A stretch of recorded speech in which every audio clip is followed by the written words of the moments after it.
విశాఖ జిల్లాలో ప్రజలకు ఎలాంటి ఇబ్బందులు రాకుండా సులభతర రీతిలో ఇసుక సరఫరా చేసేందుకు పటిష్ట చర్యలు చేపడుతున్నామని జిల్లా కలెక్టర్ ఎంఎన్ హరీంద్ర ప్రసాద్ పేర్కొన్నారు. ఉచిత ఇసుక విధానం ఇతర అంశాలపై పోలీస్ కమిషనర్ శంకబ్రద బాగ్చితో కలిసి విలేకరుల సమావేశంలో మాట్లాడారు. ప్రస్తుతం జిల్లాలో ఆగనంపూడి డిపో నుంచి మాత్రమే ఇసుక సరఫరా చేస్తున్నామని స్పష్టం చేశారు. భీమిలిలో ఇసుక సరిపడా లేకపోవడంతో ఒక్క డిపోనే నిర్వహిస్తున్నామని చెప్పారు. ఆగనంపూడి డిపోలని ప్రస్తుతం 61,000 మెట్రిక్ టన్నుల ఇసుక అందుబాటులో ఉందని వెల్లడించారు. అక్కడి నుంచి రోజు 100 వాహనాల ద్వారా ఇసుకను ప్రజలు తీసుకువెళ్తున్నారని వివరించారు. జూలై 8వ తేదీ నుంచి కూడా ఉచిత ఇసుక విధానం ప్రకారం ఇసుకను సరఫరా చేస్తున్నామని పేర్కొన్నారు.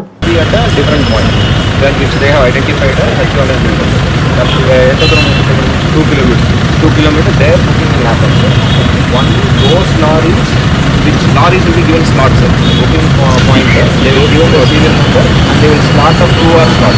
From 6 AM to 6 PM, 2-hour slot, 6 to 8, 8 to 10. How much time will it take? 10 to 12 minutes. 10 to 12 minutes. And we will put one more 3 days to 3.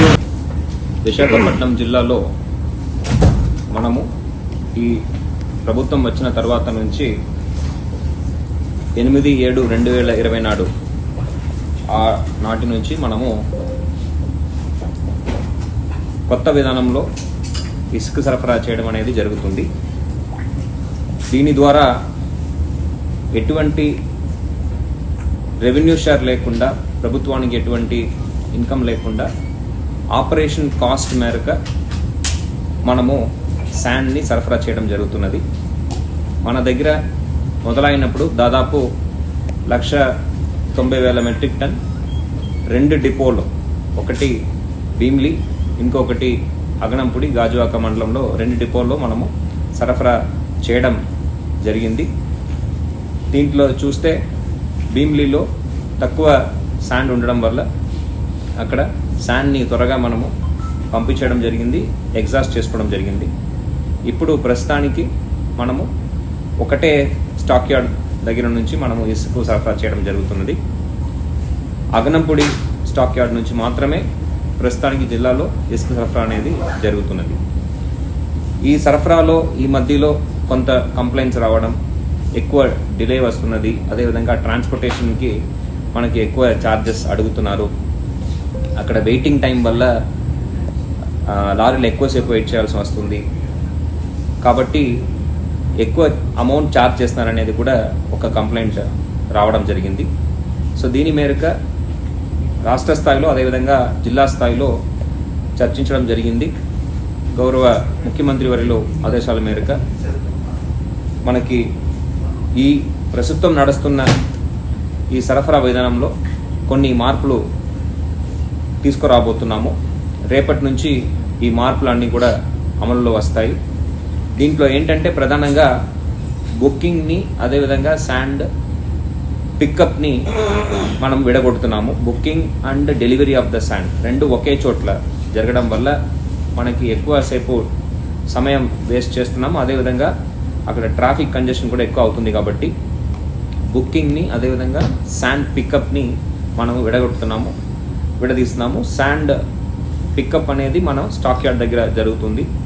Booking అనేది మనకి స్టాక్ యార్డ్ దగ్గర ఉన్న సచివాలయంలో మనము బుకింగ్ ఆఫీస్ ఏర్పాటు చేయడం జరిగింది. So ఈ బుకింగ్ ఆఫీస్ ద్వారా ఎవరికి శాండ్ అవసరం ఉందో వాళ్ళు ముందస్తుగా బుక్ చేసుకుంటే వాళ్ళకి ఒక ప్రత్యేకమైన స్లాట్ ఇవ్వడం జరుగుతుంది. మనకి ప్రతిరోజు కూడా 6 గంటల నుంచి పొద్దున 6 గంటల నుంచి సాయంత్రం 6 గంటల వరకు శాండ్ సరఫరా చేయడం జరుగుతున్నది. కాబట్టి ఈ 6 AM to 6 PM మధ్యలో ఎవ్రీ 2 hours మనము స్లాట్స్ ఇవ్వడం జరుగుతుంది. ఈ స్లాట్స్లో ఎన్ని వెహికల్ మనము ఇవ్వచ్చు అనేది అక్కడ పెట్టే వెహికల్స్ అదేవిధంగా అవి లోడ్ చేసే స్పీడ్ని బట్టి మనము ప్రతిరోజు కూడా దాదాపు 100 వెహికల్ దాకా హ్యాండ్ చేసేటట్టు మనము ఈ 2 hours స్లాట్స్లో వెహికల్స్కి మనము బుకింగ్ స్లిప్ ఇవ్వడం జరుగుతుంది. ఈ బుకింగ్ పాయింట్ అనేది పినమడక వార్డ్ సచివాలయంలో ఏర్పాటు చేయడం జరిగింది.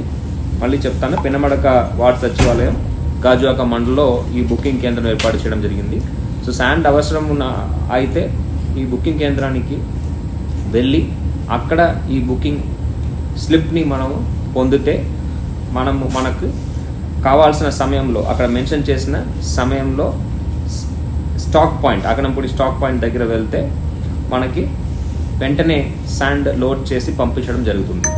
దీని ద్వారా ఏంటంటే స్టాక్ యార్డ్ దగ్గర మనకి కంజెషన్ తగ్గుతుంది. అదేవిధంగా ఎక్కువ వెహికల్స్ భారీగా అక్కడ వెయిట్ చేయకుండా ఒకటి ముందుకొని ఇంకొకటి రావడం, మధ్యలో ఒకరు దూరడం, అలా దానికి అవకాశం లేకుండా తక్కువ వెహికల్స్ మాత్రమే మనకి లోడింగ్ పాయింట్ దగ్గర వస్తాయి. బుకింగ్ పాయింట్ దగ్గర కూడా వెహికల్స్ ఏమీ ఉండదు. వెహికల్స్ అన్నీ కూడా ప్రత్యేకంగా ఒక యార్డ్లో మనం ప్లేస్ ఐడెంటిఫై చేయడం జరిగింది. జాయింట్ ఇన్స్పెక్షన్ చేసి ఆ యార్డ్లో పార్క్ చేయడం జరుగుతుంది. ఈ సమయానికి చెందిన వెహికల్ ఉదాహరణకి 6 గంటల నుంచి 8 గంటల వరకు ఏ వెహికల్కి మనం స్లాట్ ఇచ్చామో ఆ